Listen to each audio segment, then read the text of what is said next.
Tonight's story is one that begins in a quiet laboratory in California, with a man who wore rumpled shirts, kept bees, and believed, with every fiber of his eccentric soul, that the human mind held more secrets than any government, any corporation, or any religion would ever want you to discover. It's a story about chemistry and consciousness. About freedom and fear.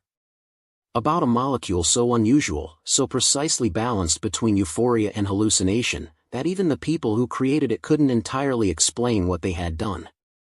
Before we dive in, if you're new here, welcome. Hit that subscribe button and ring the bell, because we do deep, cinematic, immersive documentaries just like this one every single week. And if tonight's story keeps you up past midnight, which it very well might, drop a comment below and tell me, at what point did the story get you? I read every single one. Alright. Lights low. Let's begin.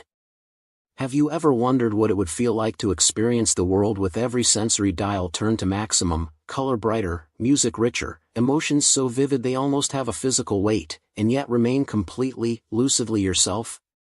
What would happen if a single molecule could sit in the precise middle ground between two of the most powerful psychedelic experiences ever documented, and somehow combine the warmth of one with the visions of the other without tipping into the chaos of either? Why did the United States government, in the early 1980s, suddenly decide that a small, quiet community of therapists using an obscure compound to help trauma survivors was actually a national security threat? How could a drug that was entirely legal, sold openly in sex shops across America in the 1980s, simultaneously be winning praise from psychiatrists, underground chemists, and even some of the most respected neuroscientists of the era? Did people really believe, for a brief golden window of time, that this molecule might permanently change how we treat depression, post-traumatic stress, and the crippling anxiety of dying? Have you ever wondered why the name Alexander Shulgin appears in almost no mainstream history books, despite the fact that the man personally synthesized, tested, and documented over 230 psychoactive compounds, and changed the neurochemical landscape of an entire era? What would happen if the compound he considered one of his finest creations, one he called, in his own words, a low-calorie martini, were made illegal not because of evidence, but because of politics? Why did the city of Ibiza, in the late 1980s and early 1990s, become the unlikely global epicenter of a molecule born in an American laboratory? How could a drug that is still scheduled as one of the most dangerous substances on Earth, alongside heroin, have a lower toxicity profile than aspirin according to some pharmacological analyses? And, perhaps most unsettling of all, what does it say about us, as a civilization, that some of the most promising tools for healing the human mind were locked away not in the name of science, but in the name of fear? Tonight, we answer every single one of these questions. And now, congratulations. You've just woken up in the summer of 1974. You are in the rolling hills of Contra Costa County, California. The air smells of dry grass and eucalyptus. Somewhere distant, a dog is barking. The sky above you is that particular shade of California blue that looks almost painted, too perfect, too saturated to be entirely real. You are standing at the edge of a dirt driveway, looking at a property that, from the outside, looks entirely unremarkable. A modest house. A garden that sprawls in the slightly wild way of someone who loves plants but doesn't believe in excessive tidying. A wooden outbuilding at the back, not much larger than a two-car garage, its windows dusty, its door closed. You don't know it yet. But behind that door, on a series of scarred wooden lab benches cluttered with glassware, reagent bottles, and handwritten notebooks, a man is working. He is 50 years old. His hair is beginning to gray. He wears clothes that suggest he dressed in the dark, not from lack of care, but from the simple truth that what he wears has never, for a single morning of his life, mattered as much as what he thinks. His name is Alexander Theodore Shulgin. And he is about to create something the world is not remotely prepared for. Chapter 1: The World Before Everything Changed. To understand what Alexander Shulgin was doing in that wooden laboratory in 1974, you have to understand the world he had come through to get there. Step back with me. Not just to 1974, but further. To the world that shaped the man. to the Cold War laboratories and pharmaceutical boardrooms and counterculture communes that would, in ways both direct and invisible, make his work possible and, eventually, inevitable. You are walking through Berkeley, California, in the mid-1950s.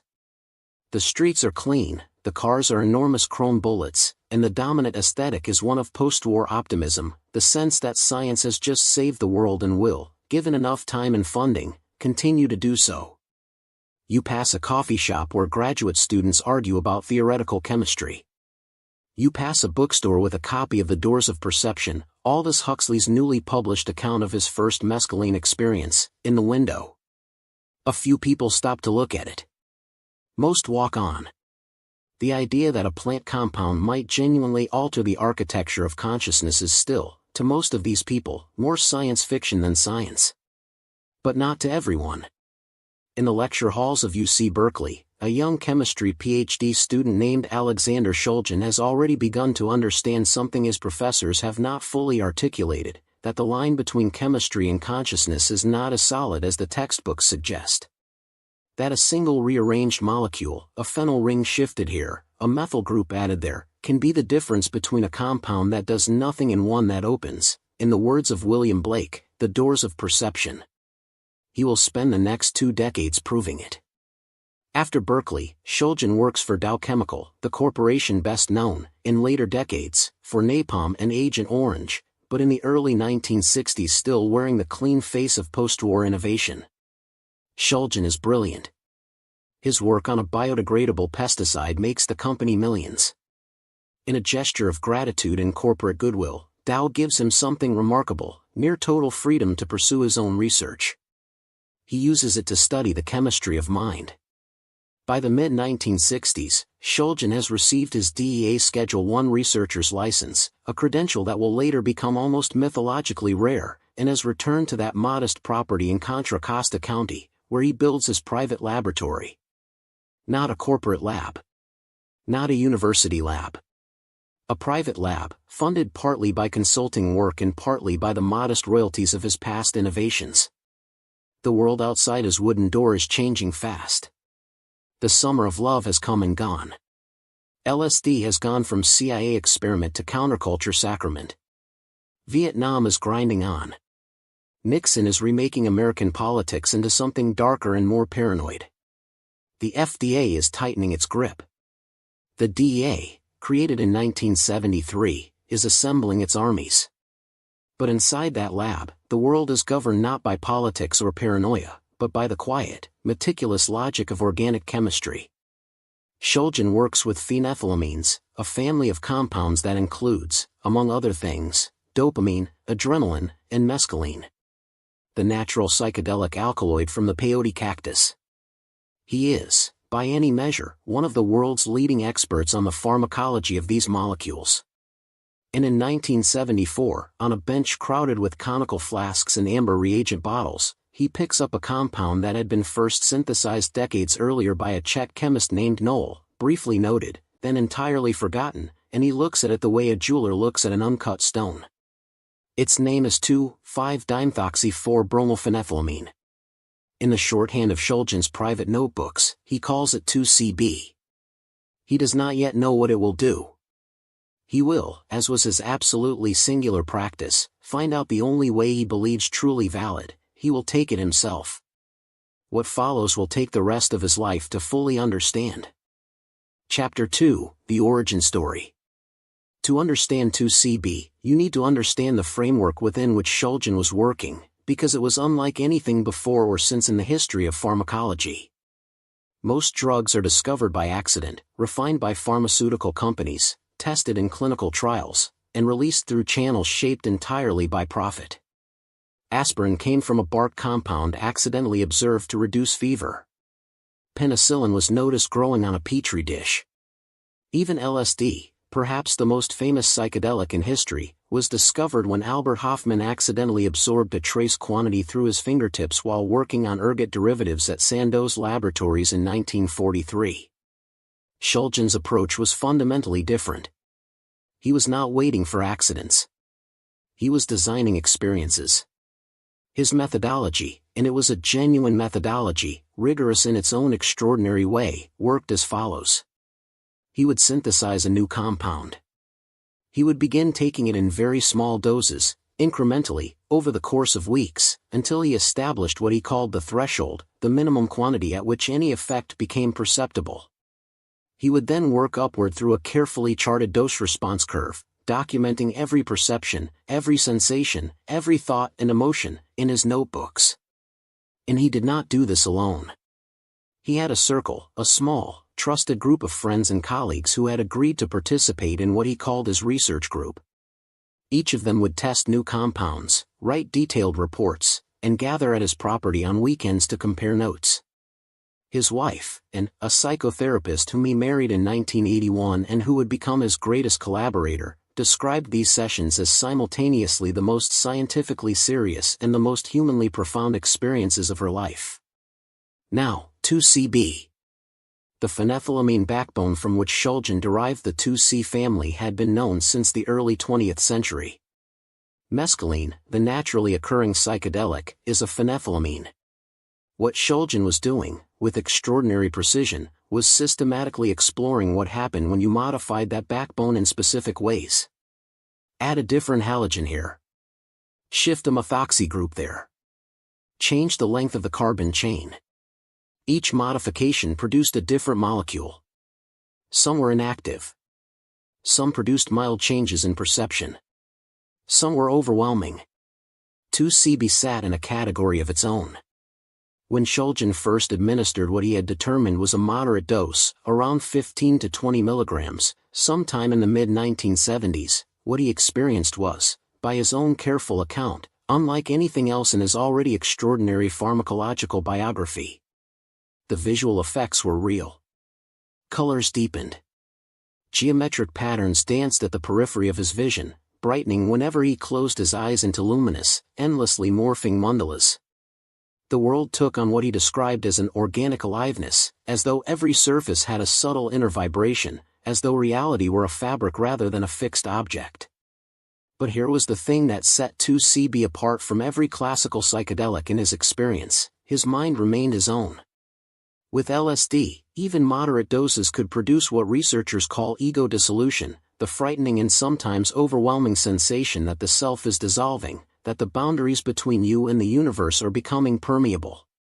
With high-dose mescaline or psilocybin, the rational mind could find itself overwhelmed, swept away by imagery and emotion too powerful to navigate. 2C-B, at the doses Shulgin was working with, seemed to do something different. It opened the visual cortex, lit it up like a Christmas tree, while leaving the navigating, thinking, choosing mind largely intact.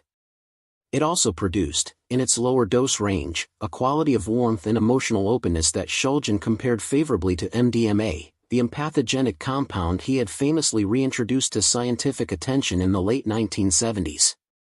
In his 1991 masterwork PHKAL, Phenethylamines I Have Known and Loved, a book that is simultaneously a chemistry manual, a love story, a pharmacological encyclopedia, and one of the strangest and most important documents of the 20th century, Shulgin would rate 2C-B A+3 on his 4-point scale of psychedelic significance. He wrote, with characteristic precision and characteristic poetry, "There is a gentleness here, and a remarkable clarity." He was not wrong. But the world was not quite ready to receive the gentleness. It was building, as it always does, toward the panic. But not yet. First, the Golden Age. Chapter 3, The Golden Age. It is 1985. You are in San Francisco. The air smells of coffee and sourdough and, in certain neighborhoods, of something sweeter, a composite of incense and cannabis that clings to the Victorian buildings like a second layer of paint. The Castro is loud and alive and magnificent. The hate is past its peak but not past its myth. New wave music drifts from bar windows. Everyone's jacket has too many zippers.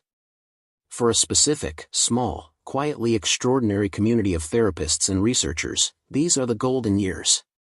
They know about MDMA, which in these circles is still sometimes called Atom, a therapeutic pseudonym that speaks to its perceived power to return people to a state of emotional innocence. And they know, increasingly, about the compound Shulgin has been discussing in his research group and, carefully, in correspondence with selected colleagues. 2C-B, at this point, is still entirely legal. Let that sit for a moment. The compound that would eventually be placed in Schedule 1, the DEA's category for substances with no accepted medical use and a high potential for abuse, alongside heroin and LSD, is, in 1985, available for purchase. It is manufactured by a pharmaceutical company called Dritwell, based in Germany, and sold, under the brand name Nexus, in small quantities through select channels. In parts of California and New York and Austin, therapists are beginning to use it in clinical sessions. Not widely. Not openly.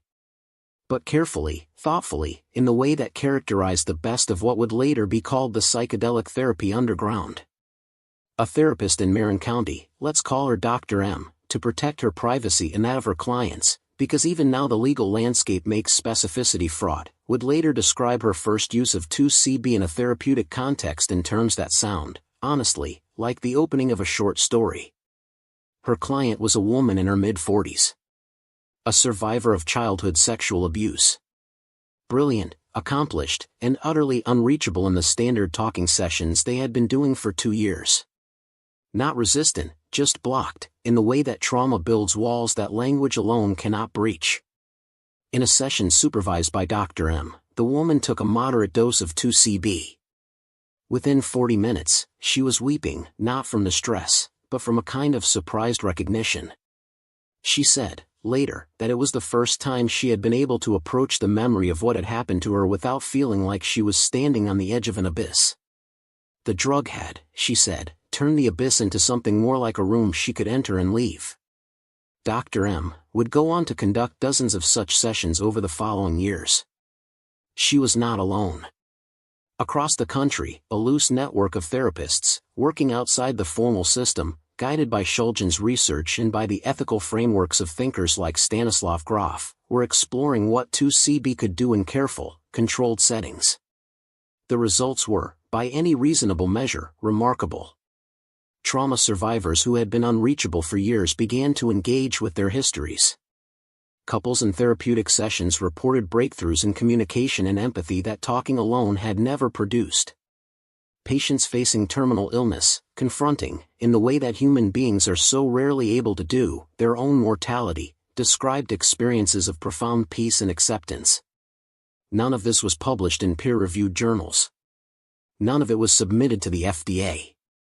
It existed in handwritten case notes and in the memories of patients and practitioners who had learned, very quickly, that speaking publicly about any of this was the fastest possible route to professional destruction. But it was real.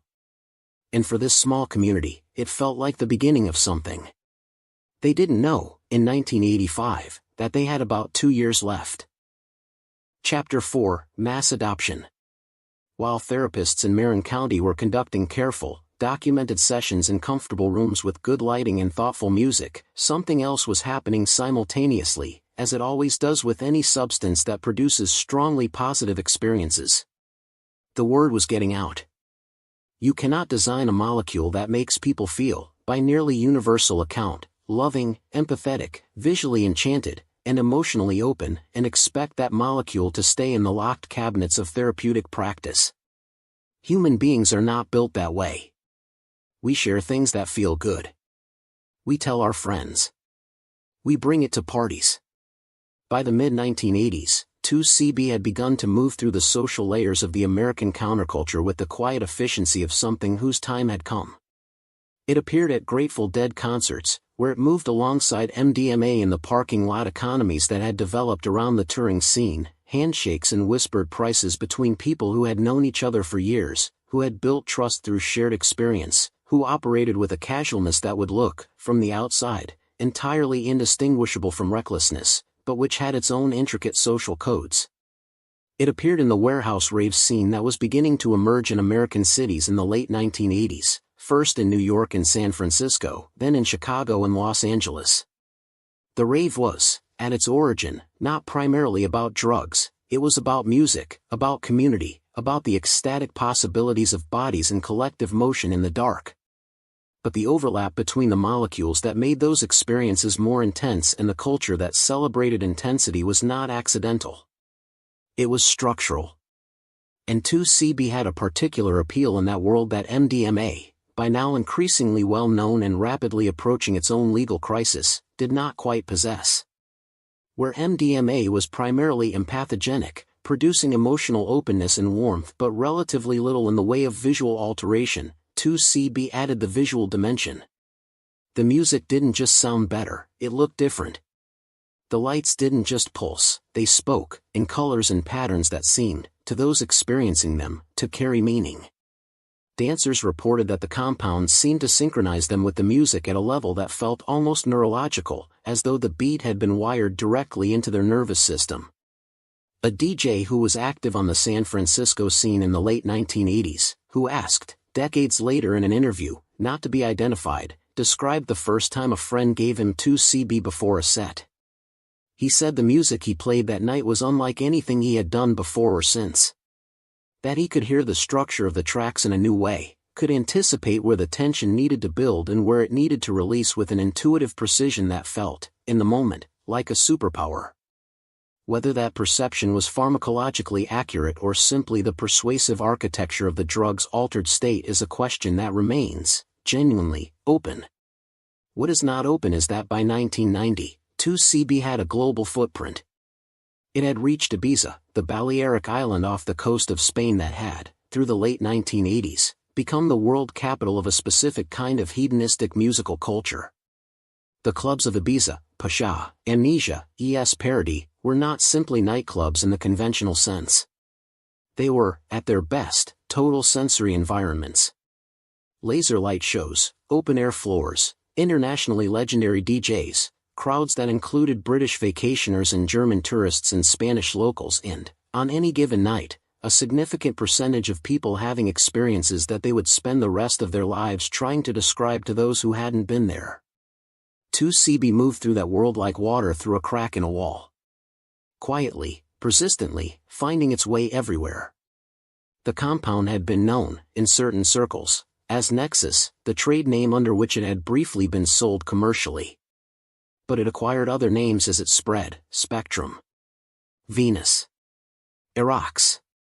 In South Africa, where it would eventually establish a remarkable foothold in the township rave culture of the post-apartheid era, it was called Abambo, the Zulu word for horizon. Horizon. There is something almost poetic about that. A drug that its users consistently described as expanding the edge of perception, and a culture that named it after the furthest thing you can see. But horizons, of course, are where things disappear. Chapter 5, The Cracks Appear. Here is something important to understand about the history of psychoactive substances in America. The pattern is nearly always the same. A new compound appears. It moves through marginal communities, artists, researchers, therapists, the musically obsessed. It builds a reputation. It generates enthusiasm. And then, at the moment when its cultural footprint becomes large enough to be visible from the offices of law enforcement and legislators, everything changes. Not always because the compound is genuinely dangerous. Sometimes simply because it is there, invisible, and associated with populations that the state has reasons, not always articulated clearly, not always examined honestly, to want to control. The first sign that 2C-B's golden age was ending came not with a bang but with the legislative pen. In July 1985, the DEA used the then-novel emergency scheduling power to place MDMA in Schedule 1. This was not, in itself, about 2C-B. But it represented a turning point.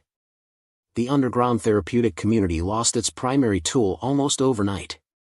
And the DEA, having discovered the use of emergency scheduling as a strategy, was now looking at the broader landscape of phenethylamines with new attention. Shulgin's work, specifically PHKAL, published in 1991, became, in this context, something of a lightning rod. The book was extraordinary, a meticulous, open-source pharmacological guide to over 179 phenethylamine compounds, complete with synthesis routes, dosage information, and detailed qualitative reports. Shulgin had written it partly as an act of principled transparency. he believed that this information belonged to the world, not to pharmaceutical companies or government agencies, and partly as a kind of love letter to chemistry itself. The DA read it differently. In 1994, DA agents raided Shulgin's laboratory. They cited irregularities in his record-keeping. His Schedule I researcher's license, the extraordinary credential he had held for decades, was revoked. The message was unambiguous: the era of private psychedelic research, at least in this form, was over. But 2C-B itself had not yet been scheduled. It existed, through the early 1990s, in a curious legal twilight, not explicitly approved, not explicitly banned. The Analog Act of 1986 potentially covered it, as it covered any compound with a structure or pharmacological profile similar to a Schedule I substance, but the law's application was notoriously inconsistent. In this twilight, something else was happening that would eventually accelerate the government's attention. 2C-B began appearing in the pill press. During the great MDMA drought of the early 1990s, when international law enforcement crackdowns had disrupted supply chains, underground chemists and distributors began pressing 2C-B into pills that looked, and were sometimes sold as, ecstasy tablets. White pills. Colored pills. Pills with hearts or stars or the Nike swoosh pressed into them by someone with a pill press and, apparently, a brand awareness that would have impressed a marketing consultant. This was catastrophic for consumer safety, not because 2C-B is particularly dangerous, but because the dose-response relationship of 2C-B is dramatically steeper than that of MDMA. A dose of MDMA that is pleasantly euphoric is 80 to 120 milligrams. A dose of 2C-B that is pleasantly euphoric is 15 to 25 milligrams. Above 30 milligrams, the experience becomes intensely psychedelic, not dangerous in itself for a prepared and consenting adult, but potentially terrifying for someone who believes they have taken a different compound entirely. People began arriving at emergency rooms. Not in large numbers, not in anything approaching the numbers associated with alcohol or cocaine or even caffeine toxicity. But they arrived. And when they arrived, they were frightened and confused, and the doctors treating them were working with almost no clinical information, because legitimate pharmacological research on 2C-B had, by this point, essentially ceased. The cracks were spreading. And in Washington, someone was paying attention. Chapter 6, The Downfall. The year is 1994. You are in a Senate hearing room. The room smells of old paper and ambition. Men in suits, and in this room, they are almost uniformly men, sit at long tables with their names on little folded placards in front of them. There are photographers. There are staffers carrying manila folders. There are, in the gallery above, a small number of observers who have driven or flown to be here, who have reasons, personal, professional, or philosophical, to care deeply about what is said in this room today. The subject is the federal scheduling of 2C-B. The arguments being made are a mixture of genuine concern and legislative theater. There are real reports of adverse events, people who ended up in emergency rooms, frightened and confused, after taking what they thought was ecstasy. There are genuine worries about adulteration and mislabeling in an unregulated market. There are, underneath all of it, the standard rhetorical tools of the drug war, the implied specter of youth and danger, the association of unfamiliar chemicals with moral chaos, the comfortable conflation of novelty with menace. What there is not, notably, is significant pharmacological evidence of serious harm. No overdose deaths specifically attributed to 2C-B in isolation.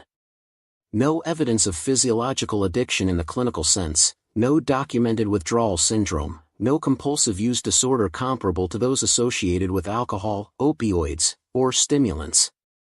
The DA's own analysis, submitted to the hearing, is notable more for what it omits than what it includes.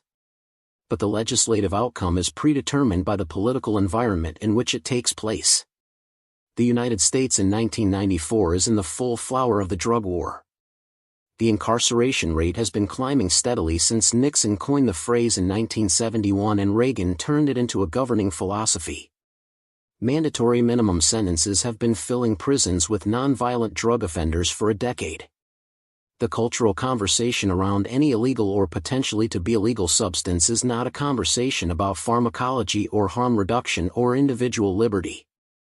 It is a conversation about fear. On January 20, 1995, 2C-B is placed in Schedule 1 under the Controlled Substances Act. The ruling takes effect immediately. Possession of even a single tablet is now, legally, equivalent to possession of heroin. For the therapeutic community that had been using it carefully for 20 years, the news lands like a door slamming in an empty house. Many of them had seen it coming. The MDMA scheduling in 1985 had been the precedent.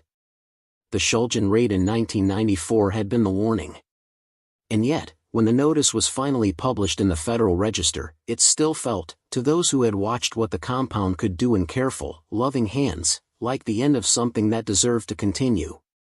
A therapist who had been working with psychedelic-assisted therapy for over 15 years described the day the scheduling went into effect in a private letter, later shared with researchers. "We dismantled the room today. Took down the photographs and the tapestry and packed away the music. It felt like closing a church." And globally, the ripple effects were swift and significant. The United Kingdom scheduled 2C-B in 1992, ahead of the United States, under its Misuse of Drugs Act. Germany followed. Australia. Canada. The international scheduling under the United Nations Convention on Psychotropic Substances came in 2001, completing the global prohibition.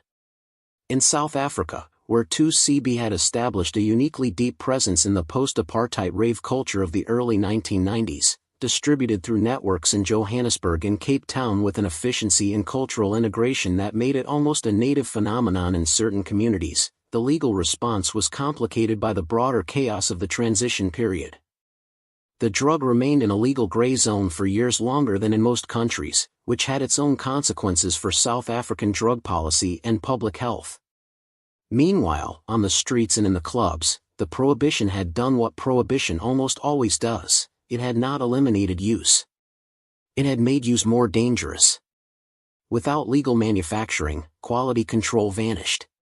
Clandestine synthesis produced inconsistent product, sometimes underdosed, sometimes dramatically overdosed. The pill-pressing operations that had been selling 2C-B as ecstasy continued and multiplied, now operating in the full darkness of criminal illegality. Harm reduction organizations, which had been doing genuinely valuable work providing drug-checking services and educational outreach, found themselves in legal jeopardy simply for acknowledging that users existed. The people who were going to use 2C-B continued to use it. They were just now doing so without any of the safety infrastructure that might have protected them.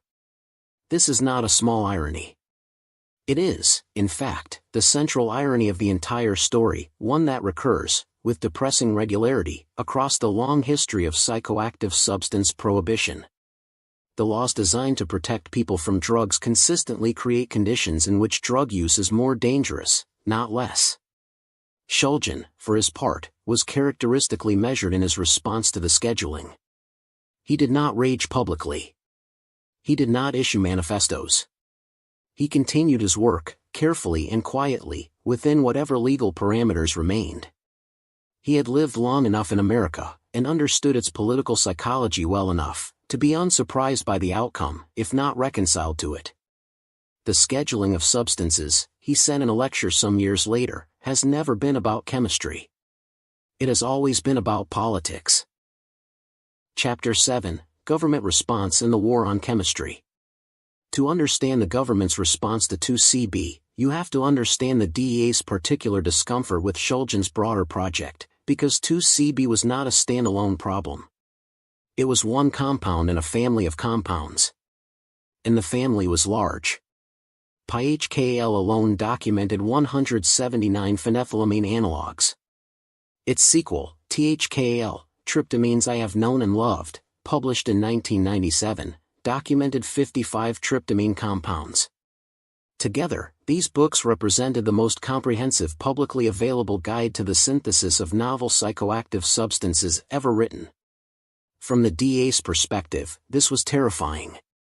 Not because Shulgin was a criminal, by any honest assessment, he was not, but because PyHKAL functioned, in practical terms, as a recipe book.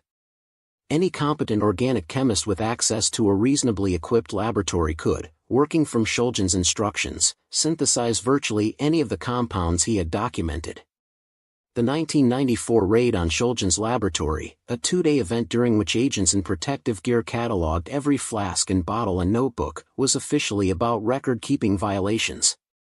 Shulgin had, apparently, failed to maintain sufficiently detailed logs of his Schedule I compounds. The fine was $25,000. His license was revoked. But no one in the scientific or legal community who followed the case believed, for a moment, that record-keeping was the real issue. The real issue was PyHKAL. The real issue was that Shulgin had done something unprecedented in the history of psychopharmacology. He had made the knowledge public. He had refused to hide it in proprietary databases or classified research files or the locked cabinets of pharmaceutical companies. He had put it in a book and sold it in bookstores. The DA could not unpublish PyHKAL. What it could do was ensure that Shulgin himself could no longer work. There is a passage in Shulgin's memoir, Ask, Tell, where she describes watching her husband in the laboratory during the period after the raid, working on a legal consulting project, and noticing the way his hands moved over the equipment. Deliberately. Precisely. With the particular care of someone who loves the work so much that love has become indistinguishable from technique. He never complained, she wrote. Not once. But I knew, in the way you know things about the person you love, that something had been taken from him that he would not get back. Shulgin died in June 2014, at the age of 88. He had spent the last decade of his life declining cognitively, cared for by and at the property in Contra Costa County where the laboratory still stood. Friends and former colleagues visited regularly. Researchers who owed their entire careers to his work made pilgrimages. He was, in the psychedelic research community, something between a founding father and a saint. His obituaries in mainstream publications were brief and cautious, acknowledging his significance in the history of psychopharmacology while being careful not to seem too enthusiastic about the compounds themselves. His obituaries in the communities that had been shaped by his work were long, and personal, and full of the kind of grief that accumulates when you lose someone who saw the world differently than almost everyone else and refused, even in the face of significant institutional pressure, to pretend otherwise. Meanwhile, the global scheduling of 2C-B had created an interesting and, from a research perspective, deeply frustrating situation.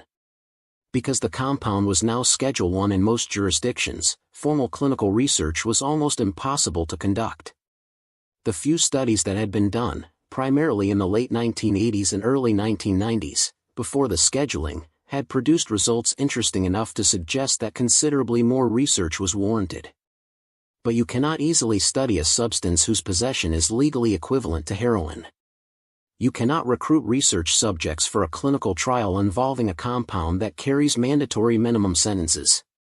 The scheduling, in effect, had not only removed 2C-B from therapeutic use, it had made it nearly impossible to answer the most important scientific question about it: whether the experiences reported by thousands of users over decades represented real, reproducible pharmacological effects with genuine therapeutic applications. The answer to that question is still, in 2024, only beginning to be assembled, in the handful of jurisdictions where psychedelic research has been carefully re-permitted, and in the growing body of survey-based research that, while unable to replace clinical trials, is at least beginning to document the landscape of human experience with these compounds. What that research is finding, to the frustration of no one and the surprise of very few people who actually know the subject, is that 2C-B's basic pharmacological profile is what Shulgin described it as being 50 years ago. A unique combination of serotonergic and adrenergic activity. A visual potency disproportionate to its other effects. A therapeutic window that is, by the measures available to researchers, genuinely unusual. And a toxicity profile that is, by objective pharmacological standards, substantially lower than many legal substances, including, by some analyses, alcohol. Chapter 8, The Global Underground and the Second Life of 2C-B. Here's where the story takes a turn that government officials, in 1995, did not anticipate. You are in Johannesburg, South Africa, in 1998. The city is 3 years past Mandela's inauguration, still raw with the particular energy of a society that has survived something enormous and is not quite sure yet what it has survived into. The townships are alive with music, kwaito, a South African blend of house music and hip-hop and traditional rhythms, born in the post-apartheid years as the voice of a generation that had been told, all its life, that its time had not yet come. In this world, 2C-B, still in its South African legal twilight, is not an imported counterculture affectation. It is not the province of white club kids chasing European rave culture. It is something that has genuinely taken root in communities that have their own relationship with altered states, their own traditions of consciousness expansion, their own hard-won wisdom about what it means to seek, collectively, something beyond the ordinary. It is known, in these circles, as the pink, for the characteristic color of many pills, or as Venus, a name that had come from the European rave circuit and somehow survived the translation. It is used at parties that begin on Friday evening and do not end until Sunday morning. It is shared in ways that have more to do with ceremony than with consumption, passed around with deliberate care, accompanied by conversations about dosage and setting that, while informal, embody the harm reduction principles that formal public health authorities were, in the same period, abandoning. The South African story of 2C-B is one of the most remarkable and least documented chapters in the history of this compound. Unlike the American or European stories, which are primarily stories about white, educated, middle-class users engaging with a molecule through the prism of counterculture or therapy, the South African story is, at least partly, a story about how a particular community found, in an unusual molecule, a tool for the kind of collective joy and collective meaning-making that had been violently suppressed for decades. This is not to romanticize drug use or to suggest that the South African experience was without harm. It was not. The unregulated market produced the same adulteration and dosing inconsistencies that it produced everywhere else. There were bad trips. There were accidents. There were young people who were not prepared for what they encountered and were not supported adequately in navigating it. But there was also something else, something that researchers who study the sociology of drug use have begun to recognize as significant. When communities develop their own practices around the use of psychoactive substances, when they build informal but genuine cultures of care around those practices, the outcomes are consistently better than when use happens in conditions of pure illegality and pure isolation. The South African story suggests that 2C-B, in the right conditions, can function as something more than a recreational drug. As something with genuine social technology in it, a tool for community, for connection, for the kind of shared experience that builds the trust that makes communities resilient. You can debate the ethics and the legality of that claim. But you cannot honestly debate the evidence, which is there in the ethnographic literature for anyone who chooses to look. Meanwhile, in Europe, 2C-B's second life was being driven by a different force, the Internet. The darknet markets that appeared in the early 2010s, beginning with the original Silk Road, which launched in 2011, made it possible, for the first time in the history of drug prohibition, for individuals to purchase specific substances with a degree of accuracy and quality control that the street market had never offered. This was not without risks, legal risks, above all, and the risks associated with trusting anonymous vendors.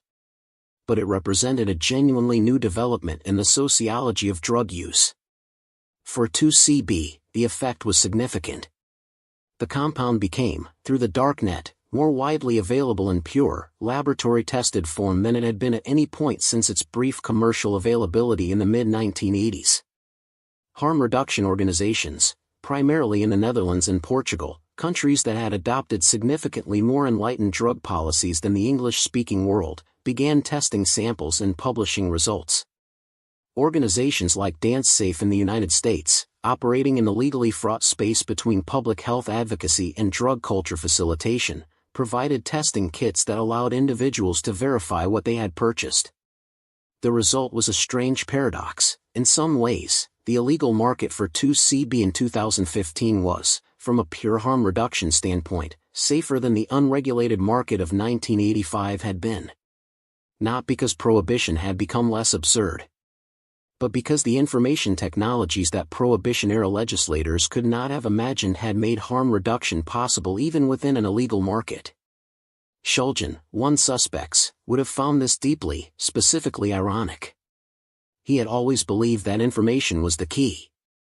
That the danger of psychoactive substances lay not in the molecules themselves but in the ignorance with which people approached them. He had published PHKAL as an act of information liberation. He had been punished for it. And yet the principle had proven itself, in the end, correct. Chapter 9, The Science Catches Up. The story of 2C-B cannot be told without acknowledging what happened to psychedelic research in the first 2 decades of the 21st century, because it is, in many ways, the most hopeful chapter of an otherwise fairly sobering narrative. You are in Baltimore, Maryland, in 2006. The Johns Hopkins Center for Psychedelic and Consciousness Research does not yet have its name, that will come later, but a small team of researchers, led by Roland Griffiths and Matthew Johnson, has just completed a study that will shake the scientific establishment more than anything in psychopharmacology since the discovery of SSRI antidepressants. Their compound is psilocybin, the active ingredient in magic mushrooms, a compound that was, like 2C-B, scheduled in 1970 and had been essentially off-limits for clinical research ever since. Their finding, that a single high dose of psilocybin, administered in a carefully controlled setting with professional support, produces mystical-type experiences with substantial and sustained personal meaning and spiritual significance that, in long-term follow-up, correlate with significant and lasting improvements in psychological well-being. The paper, published in Psychopharmacology, lands like a stone in still water. The ripples spread fast.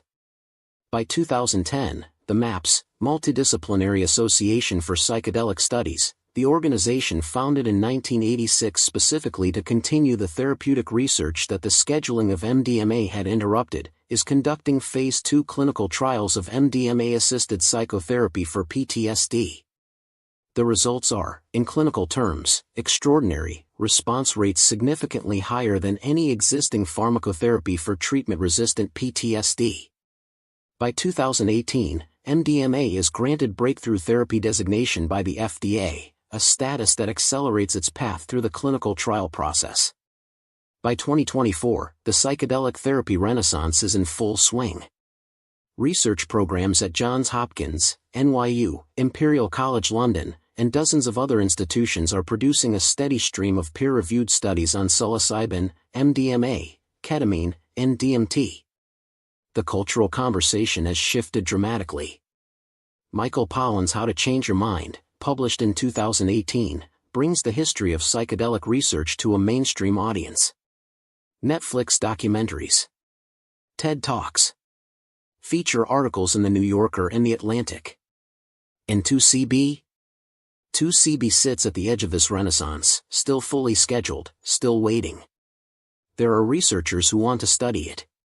The pharmacological profile, that unique combination of serotonergic agonism and visual potency and the relative preservation of cognitive clarity, represents, in clinical terms, a potentially valuable tool, particularly for therapeutic applications where full psychedelic intensity is either unnecessary or potentially counterproductive. The therapeutic doses, in the 12 to 20 mg range, produce experiences that are, by the accounts of thousands of self-report studies and survey respondents, gentler and more navigable than equivalent doses of psilocybin or LSD. The duration is shorter, typically 4 to 6 hours versus the 8 to 12 hours of a full LSD experience. The come-down is relatively clean, without the days-long cognitive afterglow that some users of longer-acting psychedelics find disruptive. These are, from a clinical perspective, potentially significant advantages. Shorter therapeutic sessions. Less demanding recovery periods. A visual and emotional richness that facilitates therapeutic work without overwhelming it. But to study these potential advantages formally, researchers need to navigate a scheduling process that is, by every measure, extraordinarily cumbersome. The DEA must approve the research protocol. The FDA must approve the investigational new drug application. The Institutional Review Board must approve the human subjects research. The Schedule I license must be obtained and maintained. The compound must be manufactured to pharmaceutical-grade standards by a licensed Schedule I manufacturer. Each of these steps takes years and costs millions of dollars. For a compound that has no pharmaceutical company funding its development, because no pharmaceutical company can patent a molecule first synthesized in the 1970s and published in a public book in 1991, the funding must come from foundations and philanthropists. There are a handful of researchers navigating this process. Slowly. Carefully. With the particular patience of people who understand that they are working not just against the clock of science but against the clock of politics, against an institutional inertia that does not move quickly even when the evidence is compelling. Meanwhile, the self-report literature grows. Survey studies involving tens of thousands of respondents document the global pattern of 2C-B use with increasing sophistication. What they find is consistent with what Shulgin documented in his notebooks 50 years ago. At moderate doses, most users describe experiences of emotional openness, visual richness, and a quality of clarity and presence that they find, by a significant majority, valuable. The rate of adverse events, anxiety, disorientation, overwhelming experiences, is low at moderate doses and increases sharply above approximately 25 to 30 milligrams. The compound appears, in these surveys, to have a genuine potential for personal growth and therapeutic benefit that is neither trivial nor unlimited. It is not a cure for anything. It is a tool. And like all tools, its value depends entirely on how it is used. This is not a complicated conclusion. It is also, in the current political environment, a radical one. Chapter 10: The Human Cost of Prohibition. There is a version of this story that ends with the scheduling of 2C-B in 1995 and presents that ending as tidy and conclusive: problem identified, law passed, substance contained. That version is not honest. The honest version requires sitting with the human cost of what happened. Consider, for a moment, the veterans. The United States has approximately 18 to 20 million military veterans. Of those, an estimated 10 to 20% suffer from PTSD at any given time. The existing pharmacological treatments, primarily SSRIs and SNRIs, help some of them, partially, some of the time. For a substantial minority, they help not at all. The suicide rate among American veterans is approximately 1.5 times higher than among non-veterans.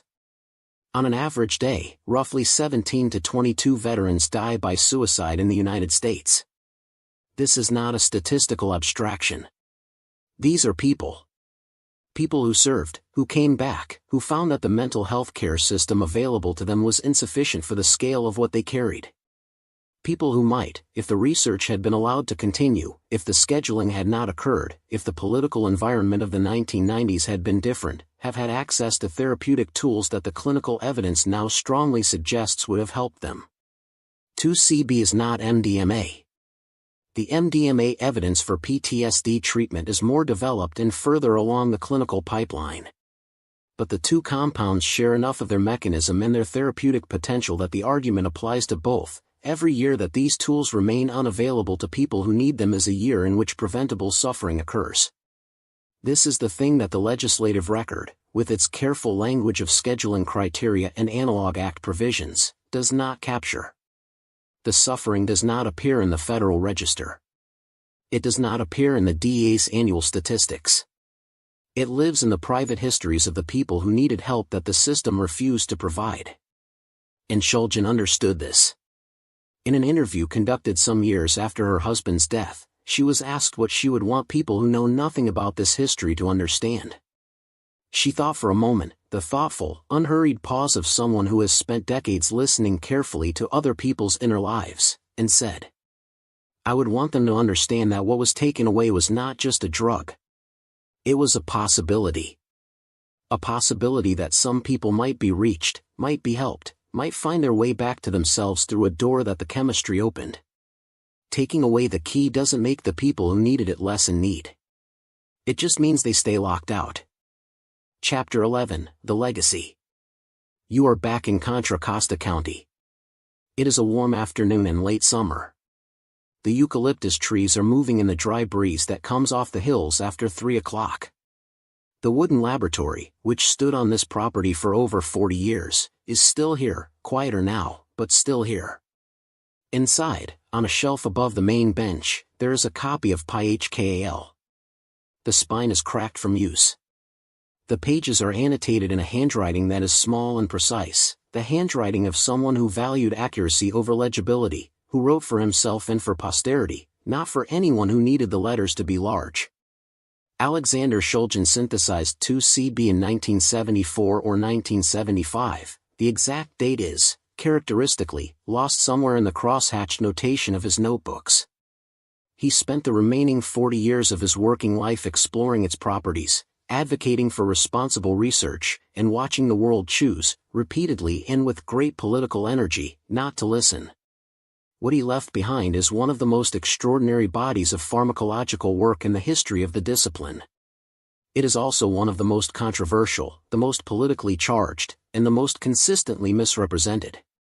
The controversy is, in the end, about something much larger than chemistry. It is about the question of who owns human consciousness. About whether individuals have the right to explore the full range of their own minds, or whether that exploration requires the permission of institutions that have proven, repeatedly and in multiple countries, more interested in control than in care. The legal status of 2C-B in 2024 varies significantly by jurisdiction. In the United States, the United Kingdom, Germany, and most of the developed world, it remains Schedule I or its equivalent, the most restrictive category, reserved for substances deemed to have no accepted medical use. In some jurisdictions, most notably the Netherlands, with its policy of limited tolerance for personal use, the legal environment is slightly more permissive in practice, if not in law. In Portugal, which decriminalized the personal possession of all drugs in 2001, possession of small amounts of 2C-B is treated as a public health matter rather than a criminal one. The research, slowly, continues. The number of institutions with active psychedelic research programs has grown dramatically since 2010. The compound-specific pipeline for 2C-B is less advanced than those for MDMA and psilocybin, but it exists. There are researchers who believe, based on pharmacological evidence rather than advocacy, that 2C-B's unique profile may eventually prove clinically useful for specific therapeutic applications where its particular combination of effects is advantageous. Whether that research will reach clinical fruition depends on political and regulatory environments that are, to put it mildly, unpredictable. What is not unpredictable, what is, in fact, almost entirely certain, is that human beings will continue to use 2C-B. They have been doing so, continuously, since the compound first left Shulgin's laboratory in the mid-1970s. They have been doing so through legal availability and through criminal prohibition, through careful therapeutic supervision and through unsupervised use in dark clubs, through periods of relative quality control and through the adulterated chaos of an unregulated underground market. The demand is not going away. The question, the only question that has ever really mattered, is whether that demand will be met in conditions that minimize harm or maximize it. Whether the people who choose to explore this particular corner of human experience will do so with information and support, or in darkness and isolation. The answer to that question is, always, a political choice. It is a choice about what we value. About whether we value the symbolic power of prohibition more than we value the actual well-being of actual people. About whether we believe that human consciousness is something to be controlled or something to be understood. Shulgin made his choice 50 years ago, in a wooden laboratory in California, with a notebook and a set of glassware and a conviction that the mind was worth knowing. History is still making up its mind about whether he was right. Let me bring you back to the present for a moment. You are wherever you are right now, perhaps in a room with soft light, perhaps already half asleep, the world outside going quiet while this story settles into you. The eucalyptus hills of Contra Costa County are a long way from wherever you are. Alexander Shulgin died in 2014. The laboratory still stands. In 2023, a team of researchers at a major American university received approval to conduct the first formal Phase 1 safety study of 2C-B in human volunteers in over 3 decades. The study was small. The regulatory requirements were extensive. The process had taken years of preparation and negotiation. But it happened. The study is ongoing. In 2022, the United States Senate passed the Halt Fentanyl Act, legislation primarily targeting the synthetic opioid crisis, but containing provisions that further restricted the analog scheduling pathway. In the same year, Oregon began implementing its historic Measure 109, making psilocybin-assisted therapy legally available to Oregon residents, the first time any American jurisdiction had permitted regulated therapeutic access to a classical psychedelic since the 1960s. The world is moving. Slowly. Contradictorily. With the lurching, nonlinear progress that characterizes all genuine social change, 2 steps forward, 1 step back, occasional leaps sideways into the completely unexpected. 2C-B sits within that movement, patient as a molecule can be. It has been scheduled and prohibited and criminalized and studied and surveyed and self-reported and memorialized in the literature of psychedelic culture. It has been pressed into pills and sold under a dozen different names. It has been described, by thousands of people across 5 decades in dozens of countries, in language that consistently returns to the same notes: clarity, color, warmth, wonder. It was called Nexus, for the connection it created. It was called Venus, for the beauty it revealed. It was called Abambo, for the horizon it gestured toward. Horizon. That word again. Here is what I want to leave you with. Alexander Shulgin was not a saint. He was a man, brilliant, eccentric, generous, occasionally infuriating, deeply human. He made his choices within the constraints of his time and his context, and some of those choices were easier to admire in retrospect than they would have been to live alongside in the present.